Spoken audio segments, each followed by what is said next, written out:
This video is brought to you by Squarespace, an online platform where you can build your very own website.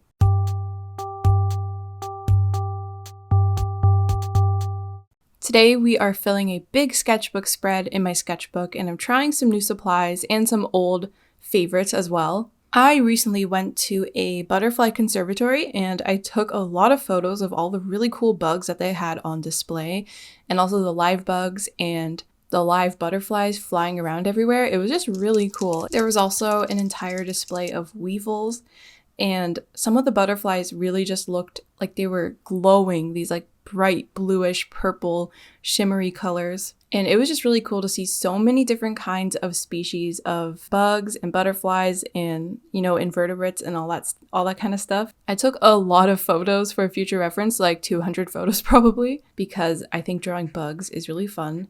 And it's also kind of challenging. Like later on, I draw some of the moths and or butterflies, and it's really hard to make sure their wings are symmetrical and to like actually draw the details and patterns of their wings accurately. Because it takes more looking at the photo than actually drawing. Like you spend more time analyzing what it looks like than actually recreating it on paper. And I think that's a really important part of drawing from references, and something that not a lot of people might realize is that you can often spend more time looking at your reference photo and less time drawing, and that usually leads to more accurate results, especially when you're trying to study things like I was doing with the butterfly photos. But as you can probably see, I'm not drawing the butterflies yet. I'm drawing fish, and I ended up drawing two fish on this page. There's a sparkling gourami at the top and an Endler guppy at the bottom, and I think I ended up overworking these and just adding too much stuff by the time I was done with this spread.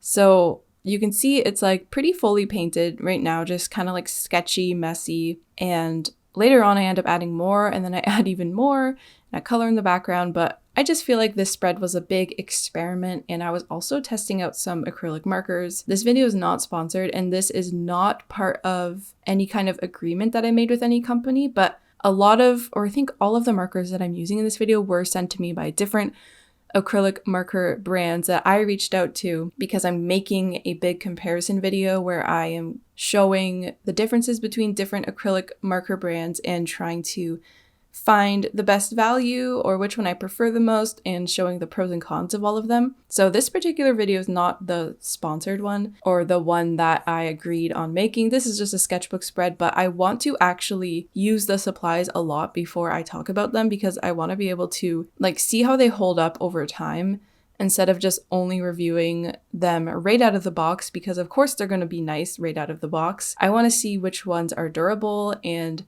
will stand the test of time and won't dry out. And I have been noticing some things about the markers. If you watched my previous video, I am also talking about acrylic markers, and I'm getting kind of sick of them, honestly, because there's only so much you can do with them, and I feel like I've been using them so much lately. And like do you ever get that thing where you're really interested in a topic and you research it a lot and you just pour a lot of time and mental energy into something until you're sick of it and you're like, okay, I feel burnt out on this topic, I gotta like move on, and then the next day you feel a bit more refreshed?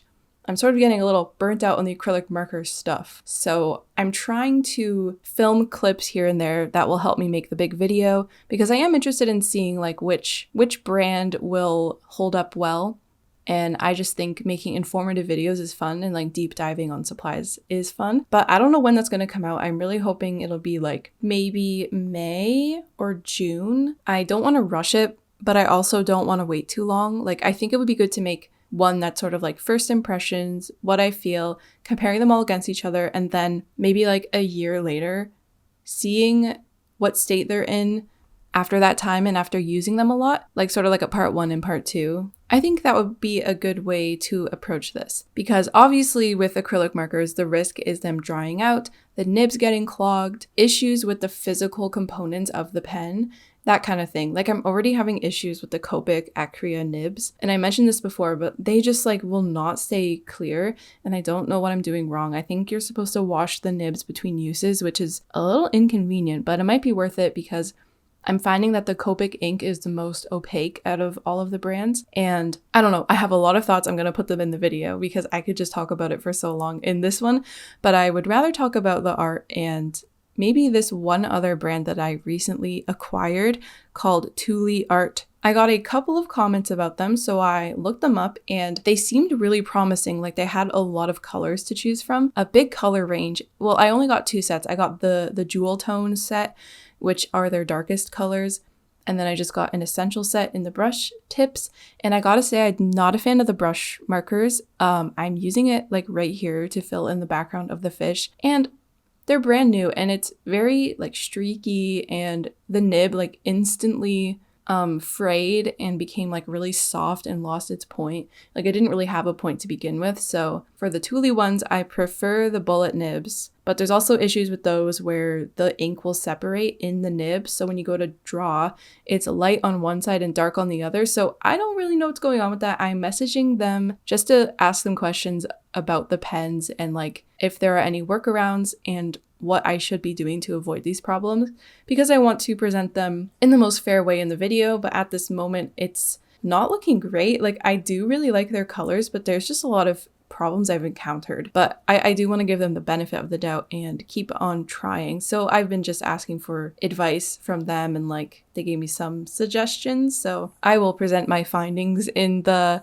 next video. But the one thing that I liked about JelArts is that when you look online, they seem to have a lot of different colors available. So I thought that was pretty promising, and I thought that their dark colors would finally like solve the problem of acrylic marker kits not having very deep dark colors. But I gotta say, they're not that dark. I do like the hues. There's one blue in particular that is really dark, probably a lot darker than any other blue I have, so that was nice to see. But the other ones are sort of that like dark gray-ish tone and not like a deep dark color. Now for a break to thank the sponsor of this video, which is Squarespace. Squarespace is an online platform where you can build your very own customized website. It can be very overwhelming not knowing where to start if you're creating a brand new website, but luckily Squarespace has tons of templates to choose from and cutting edge design. You can even try out Squarespace Blueprint, which is basically a way to answer a couple of questions and you will have a website built for you. And then you can customize it from there. You can also sell things on your Squarespace site, and I've just started doing this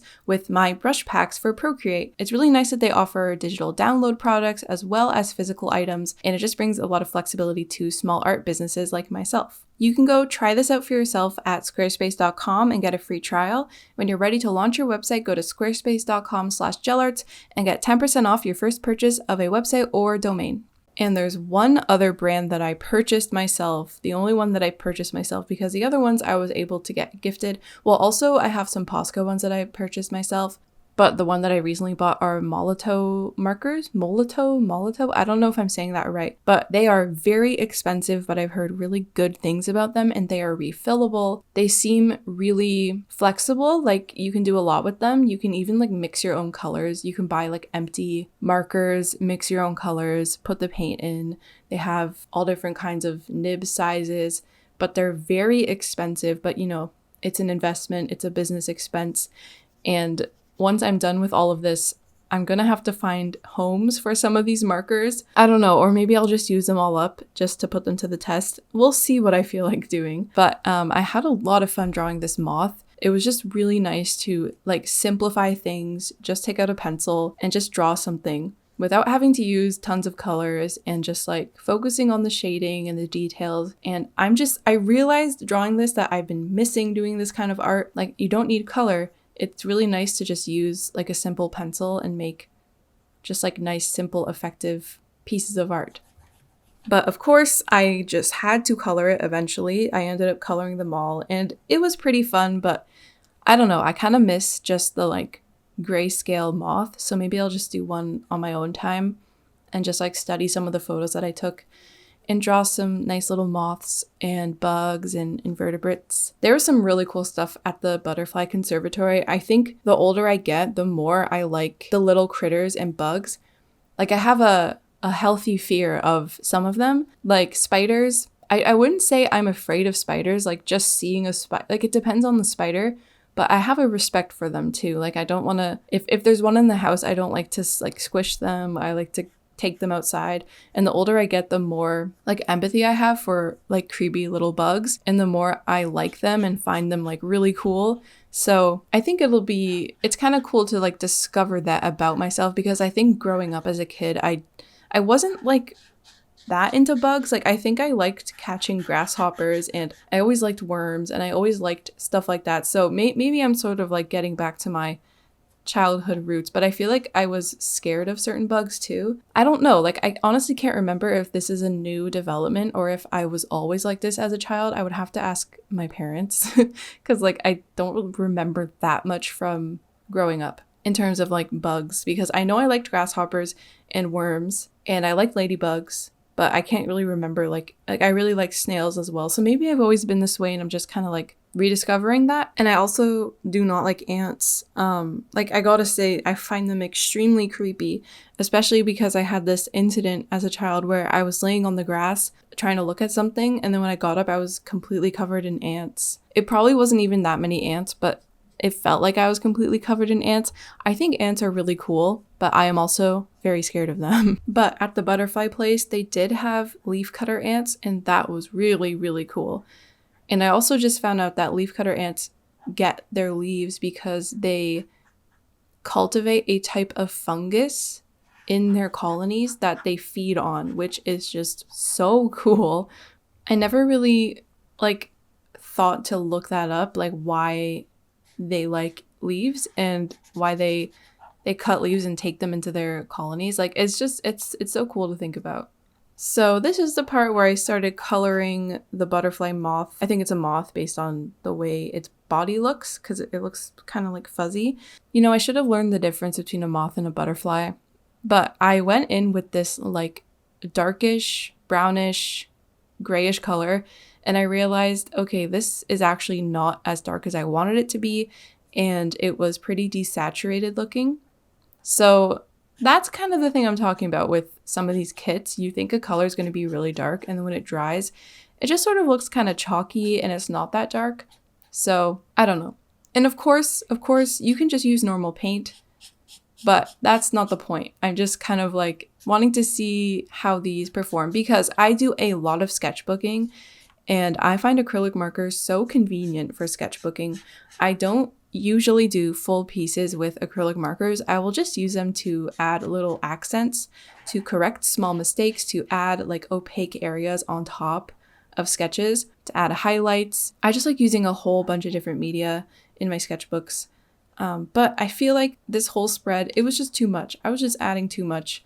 I even went in with my Caran d'Ache pastels, which actually was a breath of fresh air because they're just so consistently good. I love my Caran d'Ache pastels, and I also love my colored pencil. And I forgot to mention this, but I went in with some Ohuhu water-based markers, the ones that I got a long time ago. They sent them to me a long time ago, and I think I made a video for them. I don't remember how many years ago that was, but they are still going strong. I love my Ohuhu water-based markers because they don't bleed through the page, and it's just a nice way to add a little pop of color. And honestly, it just felt like another like breath of fresh air, in contrast with the very like heavy, sticky acrylic paint.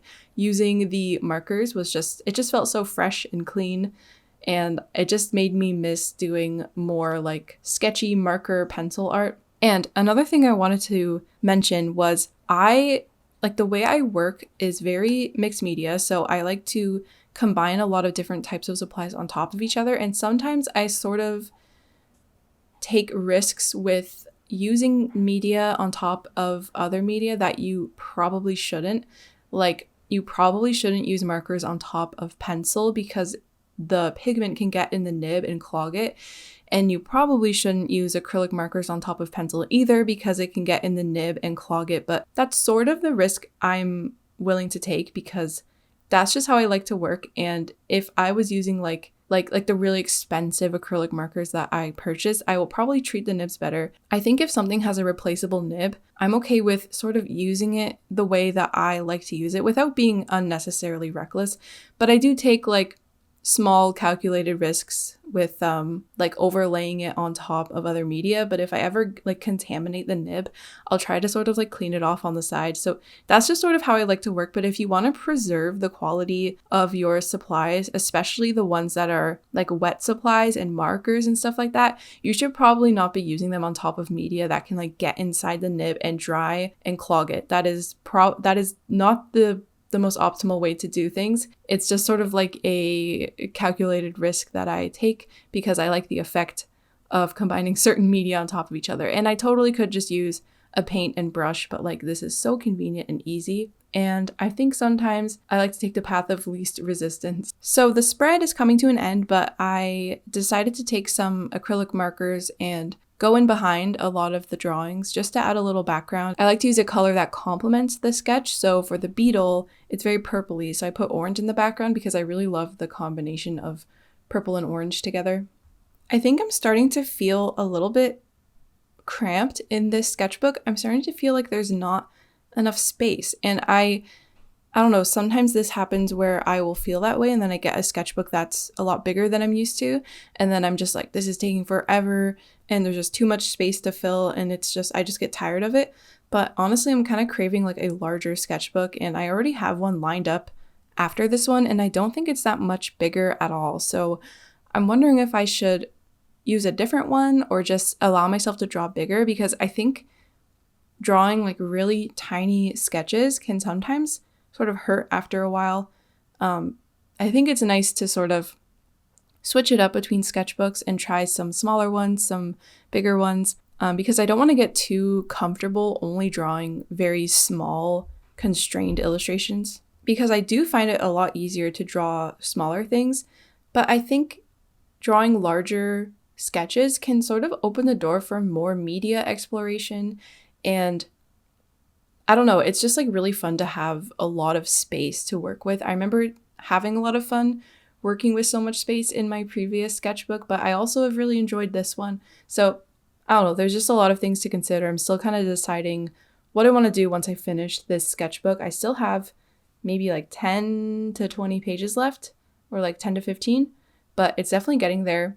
And it's been really fun using this one. So I really hope you enjoyed this video. Just filling a messy sketchbook spread. I honestly felt kind of all over the place with this one. I wasn't really sure what I was doing. I think it was just one of those days, but I still think there's some interesting art on this page and I think I learned some things as well. And I got to draw some fish and some bugs, which I really like. So I hope you enjoyed this video. Thanks so much for watching. Let me know if you were drawing anything while watching this or doing any kind of craft. Is anyone a knitter out there? I've been knitting a sweater and it's very time consuming. So thanks again for watching. I really hope you enjoyed and I'll see you in my next video.